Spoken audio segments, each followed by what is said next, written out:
يا أيها الذين آمنوا اتقوا الله وقولوا قولا سديدا يصلح لكم أعمالكم ويغفر لكم ذنوبكم ومن يطع الله ورسوله فقد فاز فوزا عظيما. وقال الله تعالى في موضع آخر: نون والقلم وما يسطرون ما أنت بنعمة ربك بمجنون وإن لك لأجرا وإلى ممنون وإنك لعلى خلق عظيم. میرے عزیز ساتھیوں اور بزرگوں، قوم و ملت کے نوجوانوں، فضیلت سامعین اکرام، آج الحمدللہ جمعہ کا دن ہے اور جمعہ کے دن کی فضیلت قرآن و احادیث کے اندر بے شمار جگہوں پر آئی ہے، اور کیوں نہ آئی ہو کیونکہ یہی وہ جمعہ کا دن ہے جس دن کو اللہ کے نبی جناب محمد رسول اللہ صلی اللہ علیہ وسلم نے عید کا دن قرار دیا ہے، اور یہی وہ جمعہ کا دن ہے جس دن اللہ رب العالمین نے آدم کی تخلیق کی، اور یہی وہ جمعہ کا دن ہے جس دن اللہ رب العالمین قیامت کو قائم کرے گا. اور اسی جمعے کے تعلق سے اللہ کے نبی جناب محمد رسول اللہ صلی اللہ علیہ وسلم نے اس شخص کے لیے خوشخبری سنائی ہے جو جمعہ کے دن کا اہتمام کرتا ہے، اور اللہ کے نبی جناب محمد رسول اللہ صلی اللہ علیہ وسلم کی شریعت کے مطابق آپ نے جو اعمال کیے ان اعمالوں کو اپنی زندگی میں نافذ کرتا ہے. یعنی اگر صحیح طریقے سے وہ غسل کرتا ہے، اچھا لباس پہنتا ہے، خوشبو لگاتا ہے اور اذان سے قبل مسجد میں داخل ہوتا ہے، تو اللہ کے نبی جناب محمد رسول اللہ صلی اللہ علیہ وسلم نے فرمایا اللہ رب العالمین اس کے ایک جمعہ سے لے کر دوسرے جمعہ تک کے صغیرہ گناہوں کو اللہ رب العالمین معاف کرتا ہے. بہرکیف تمام تعریف اس اللہ وحدہ لا شریک کے لیے ہے جو ہمارا مربی پالنہار ہے، چپے چپے کا مالک و مختار مشکل کشا ہے، جس کے ہاتھ میں پوری کائنات کا نظام ہے. وہ جس طریقے سے چاہتا ہے چلاتا ہے، جسے چاہتا ہے امیر بناتا ہے، جسے چاہتا ہے غریبی میں تبدیل کر دیتا ہے، اور جسے چاہتا ہے مجبور اور لاچار بنا دیتا ہے، جسے چاہتا ہے صحت یافتہ میں تغیر کر دیتا ہے. یہ ذات اللہ رب العالمین کی ذات ہے، اور اس کے مد مقابلے میں کوئی ایسی ذات نہیں ہے جو ان تمام کی تمام کاموں کو کر سکے. اگر کرنے والی ذات ہے تو اللہ وحدہ لا شریک کی ذات ہے. اللہ رب العالمین کی جتنی بھی تعریف کی جائے کم ہے. وللہ الحمد حمدا کثیرا بعدہ لاکھوں کروڑوں درود و سلام کا نذرانہ پیش ہو اللہ کے آخری پیغمبر تاجدار مدینہ محمد مصطفیٰ صلی اللہ علیہ وسلم پر، کہ جس نے ہم تک اس دین اسلام کو پہنچایا، اور اس دین اسلام کو پہنچانے میں بہت ساری مشکلات کا سامنا کیا، بہت ساری پریشانیوں کا سامنا کیا، لیکن اللہ کے نبی جناب محمد رسول اللہ صلی اللہ علیہ وسلم نے وہ شریعت جو اللہ رب العالمین نے جناب محمد رسول اللہ پہ نافذ کی تھی، اتاری تھی، جو شریعت دے کر بھیجا تھا، اس شریعت کو ہم تمام کے تمام لوگوں میں واضح کر دی اور پہنچا دیا.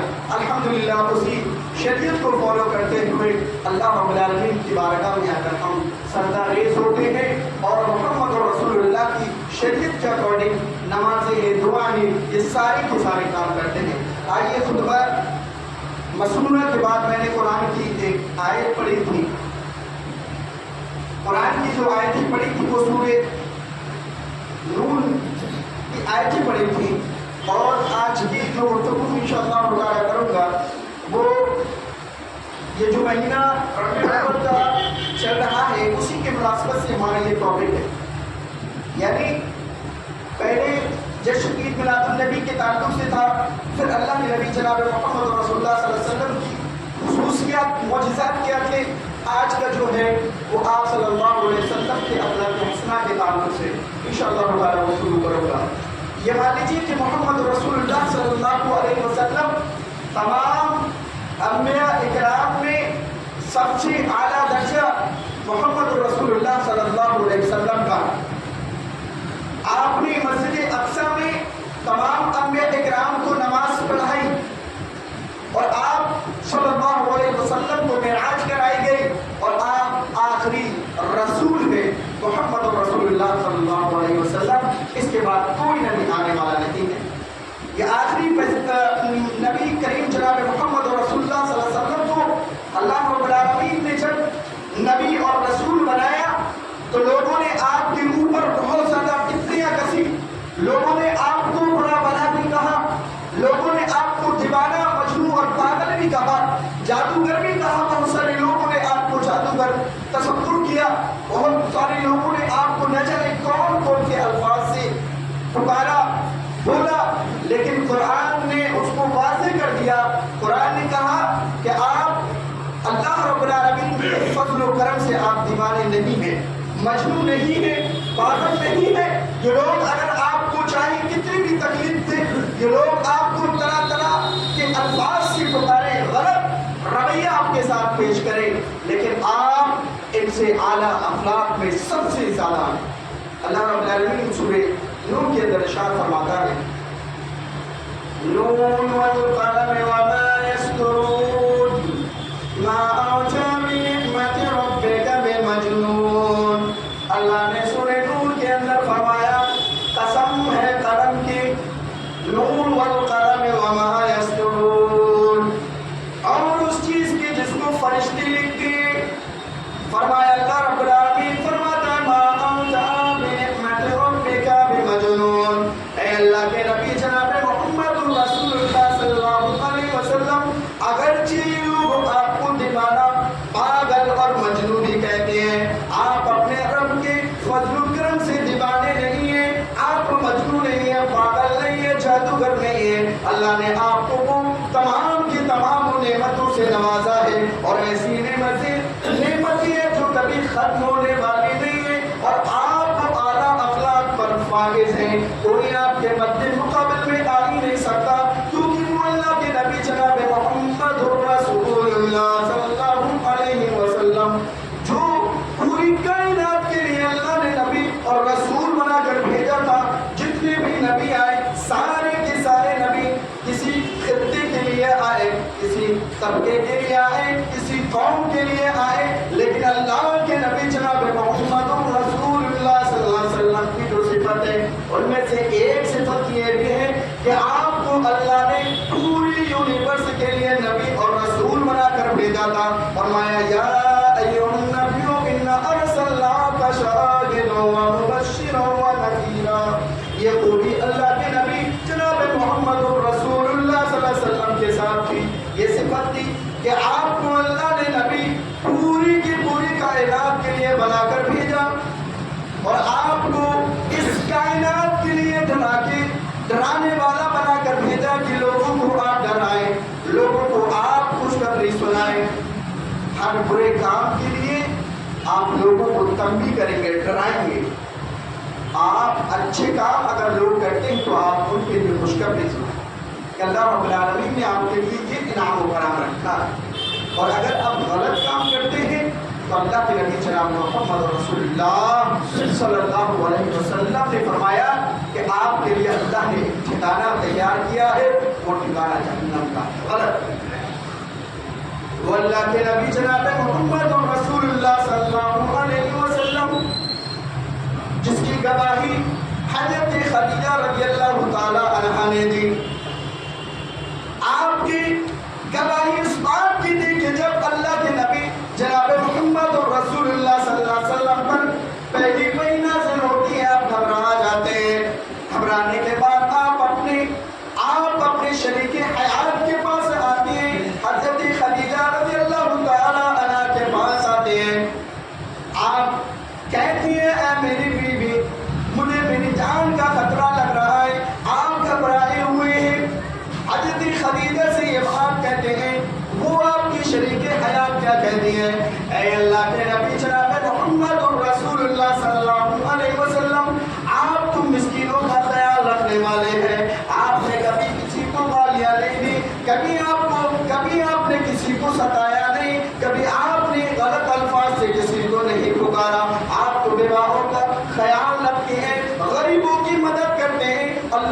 آپ کو ضائع نہیں کرے گا۔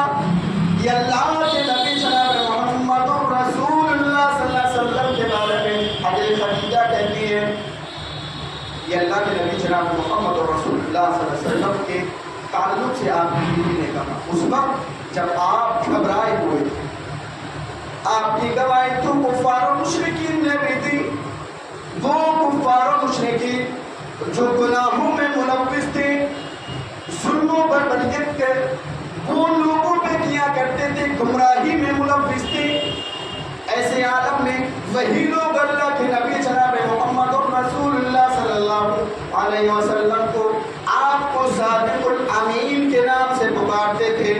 کیسے صادق؟ آپ کو نبوت ابھی ملی نہیں ہے، نبوت سے آپ کو سرفراز نہیں کہا گیا ہے، پھر بھی آپ کو یہ کفار و مشرکین صادق الامین کے نام سے آپ نے کبھی جھوٹ نہیں بولا۔ مکہ کے لوگ جب اپنا گھر چھوڑ کے کہیں دوسری جگہ جاتے تو اپنے مال کو اللہ کے نبی جناب محمد رسول اللہ صلی اللہ علیہ وسلم کے حوالے کر دیا۔ اتنا بھروسہ تھا، آپ نے کبھی بھی لوگوں کے ساتھ غلط نہیں کیا۔ لوگ آپ کو ہمیشہ سے صادق الامین کہتے پکارتے۔ جب اللہ کے نبی جناب محمد رسول اللہ صلی اللہ علیہ وسلم کو نبوت ملی، نبوت ملنے کے بعد آپ صفا پہاڑی پہ چڑھتے ہیں اور چلنے کے بعد آپ کیا کہتے ہیں؟ اے لوگوں قولوا لا الہ الا اللہ، اے لوگوں تم لا الہ الا اللہ پڑھ لو، کامیاب و کامران ہو جاؤ گے۔ اور فرمایا میں اگر تمہارے درمیان ایک بات یہ کہوں کہ تمہارے پیچھے ایک لشکر ہے جو تم پہ حملہ کرنے والے ہیں، کیا تم میری باتوں کو یقین کرو گے؟ تو لوگوں نے فرمایا ما جربنا علیک الا صدقا، اے اللہ کے رسول ہم نے ہمیشہ آپ کو سچ بولتے ہوئے پایا ہے، آپ کبھی جھوٹ نہیں بول سکتے۔ آپ نے پھر فرمایا قولوا لا الہ الا اللہ، تو کلمہ پڑھو، کہو لا الہ الا اللہ محمد رسول اللہ، آپ کامیاب و کامران ہو۔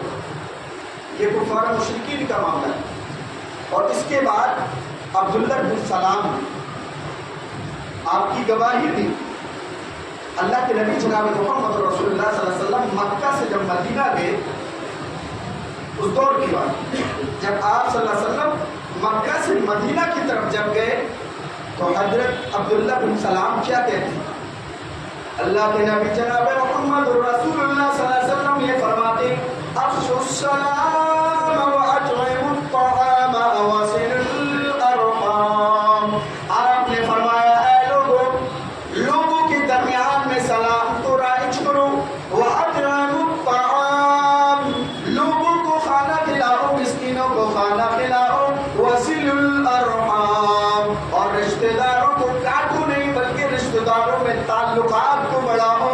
اور فرمایا وَصَلُّوا بِاللَّيْلِ وَالنَّاسُ نِيَامٌ، اللہ کے نبی نے فرمایا اے لوگوں رات کی تاریکی میں نماز کو ادا کرو۔ اس رات کی تاریکی میں جب تمام کے تمام لوگ سوئے ہوئے ہوں، ایسے عالم میں آپ رات کی نماز کو ادا کرو۔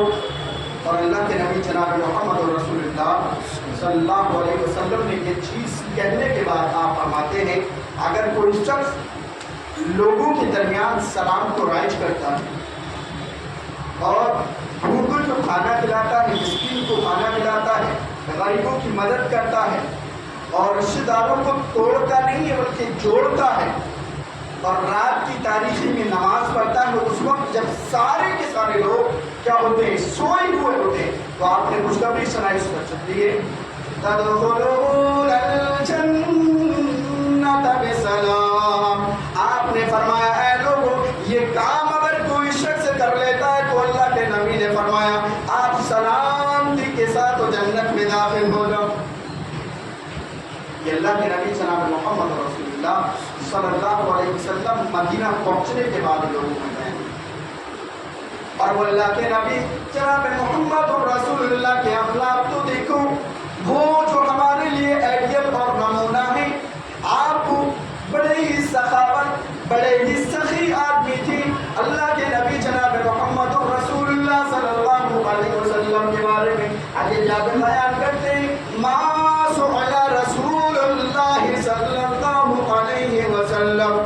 شيئا فقدت شيئا قد فقال لا. فرماتے ہیں آپ سے کوئی سوال کیا گیا، آپ سے کسی چیز کے بارے میں سوال کیا گیا یا آپ سے کوئی چیز مانگی گئی تو آپ نے کبھی انکار نہیں کیا. ایک شخص اللہ کے نبی جناب محمد رسول اللہ صلی اللہ علیہ وسلم کی خدمت میں حاضر ہوتے ہیں. حاضر ہوا اور کہتا ہے اللہ کے رسول مجھے بکریوں کی ضرورت ہے، اے اللہ کے رسول مجھے بکری دے دیجیے.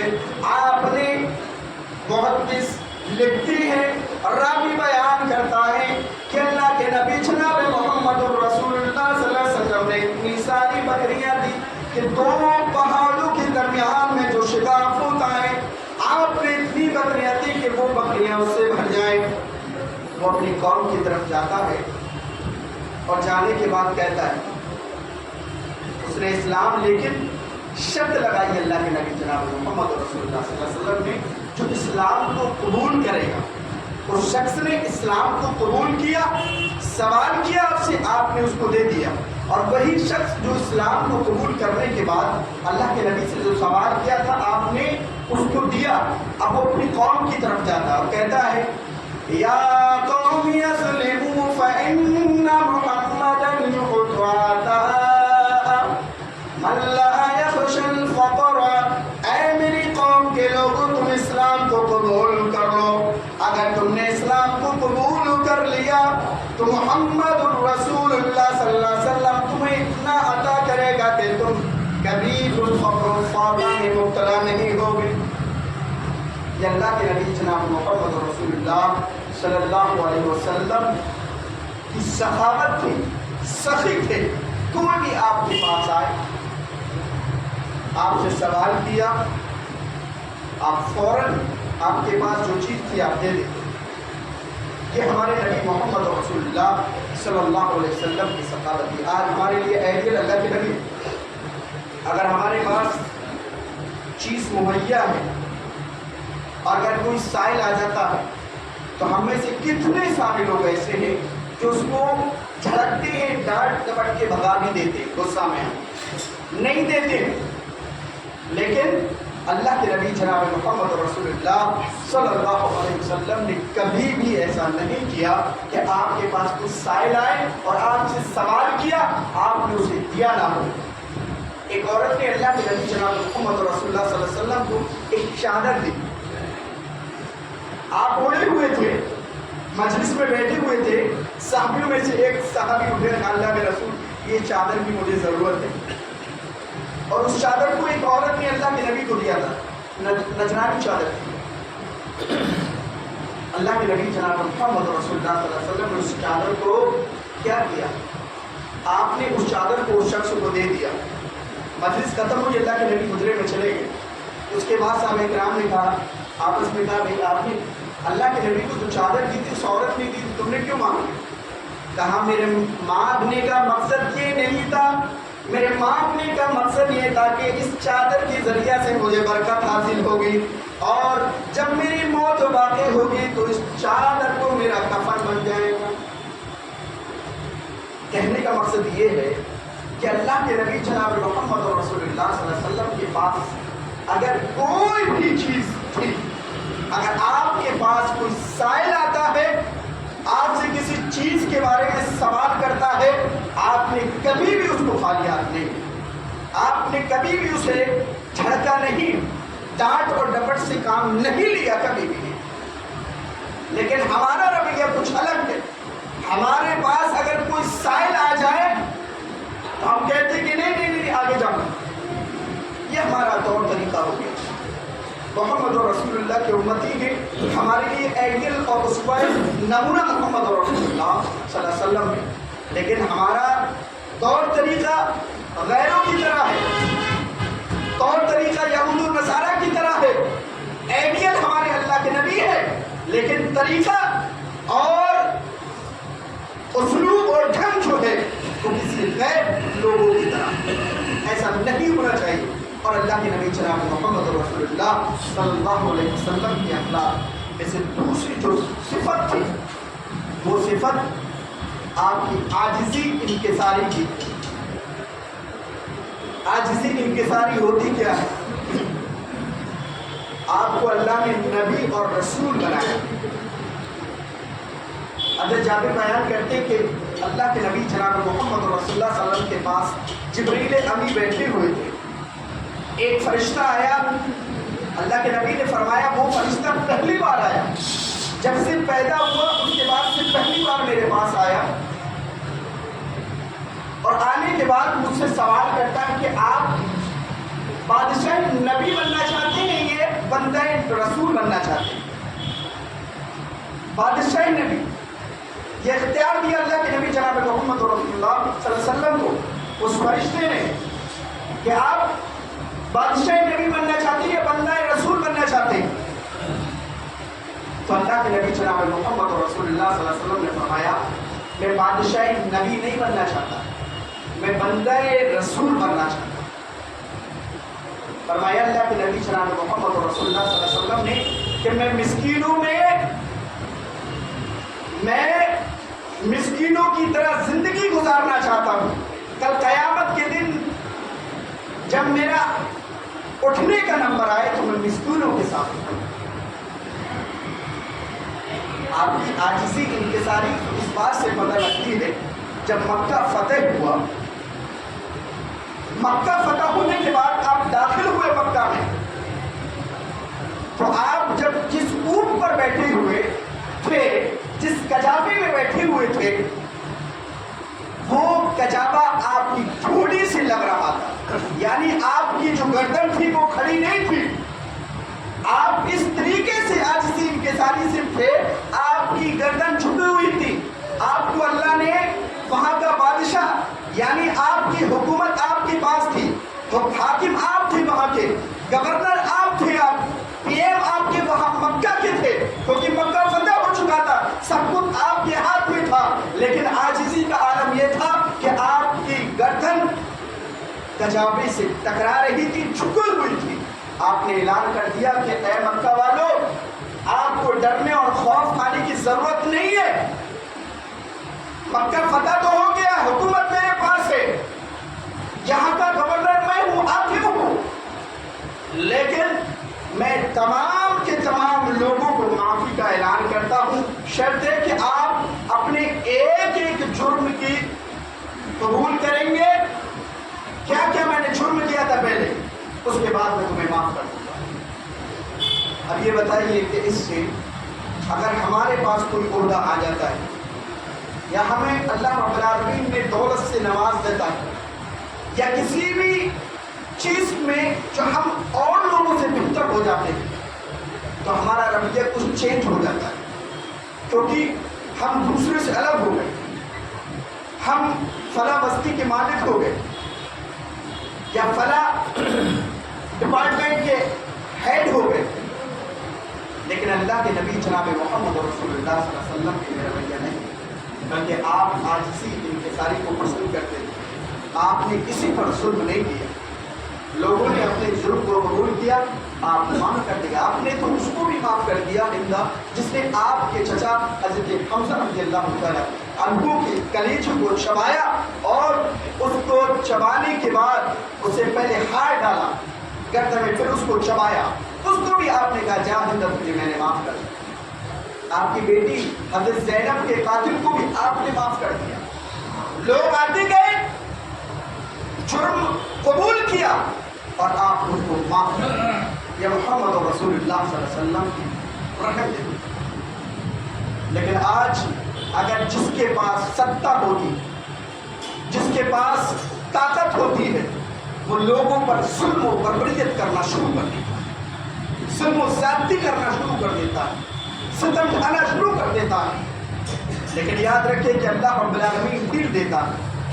آج جہاں بھی مسلمان جس بھی خطے میں رہتے ہیں، جس بھی جگہ بھی رہتے ہیں، اگر اقلیت ہے ان کی، اگر ان پر کوئی حاکم نافذ ہے ایسا اور ان پر ظلم کرتا ہے، تو اللہ رب العالمین اس کی ضرور پکڑ کرے گا اور اس کو ایسی عذاب میں مبتلا کرے گا، اور پھر اس کے بعد اس کو عروج سے زوال پہ لانے کے لیے وقت نہیں لگے گا نیست و نابود کر دے گا۔ اگر کوئی شخص کسی پہ ظلم کرتا چلا جائے گا، ظلم پہ ظلم اور صبر کرنے کی ایک حد ہوتی ہے، وہ سیما ختم ہوگی تو پھر اللہ رب العالمین اس کو جھنجھوڑ دے گا اور اس کے اوپر بھی کوئی ایسا گورنر لائے گا جس اس کو نیست و نابود کر دے گا۔